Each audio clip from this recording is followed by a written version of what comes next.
Hi, and well done on making it to another great lesson. In this video, we will talk about commitment and consistency, and how to make them part of your persuasion toolkit. You may have noticed that backing out of promises or deals always brings about a sense of unpleasantness and dread. This is because people are habitual beings and like to be consistent.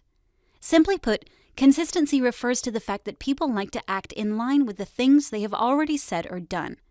If they do not, that creates a sensation in the mind psychologists call cognitive dissonance. When actions and attitudes or opinions don't match, it creates the truly unpleasant feeling of being a hypocrite.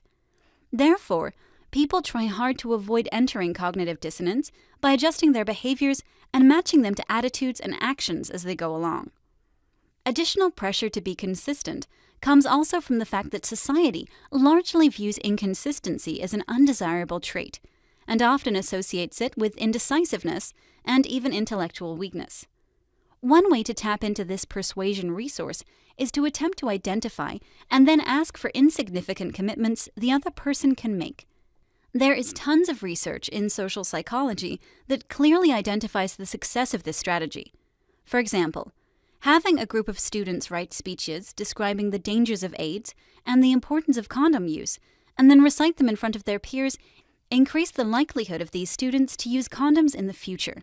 So, the students had already made a commitment, both personally when writing the speeches and publicly when presenting them, and they needed to adjust their behavior accordingly.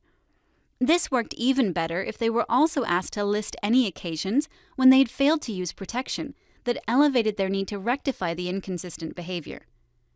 There is another simple force at work here, and it is a bit subtle. The students were asked to write the speech. Writing has magical powers, as it turns out. Once a person agrees to certain arrangements and puts it on paper, then the pressures of commitment become this much more real and palpable. In fact, there is a super effective technique door-to-door salespeople employ to minimize order cancellations based on this principle. When there is an order that needs to be filled out, they ask the customers to write down the sales agreement rather than doing it themselves. This reduces the number of cancellations drastically. We can think about this in even simpler terms, and it would still be equally effective. For example, a medical center that is trying to reduce the number of missed appointments needs only to ask people to commit to canceling the appointment beforehand, and they will achieve their goal. Asking people, "Will you please phone in if you need to cancel?" and having them say yes instead of telling them, "Please let us know," creates an arrangement, and people, by and large, do not break those. Now, the commitment principle is, of course, very well known to the business world as well. Savvy managers and strategists use it widely in their marketing campaigns. It is referred to as the foot in the door technique.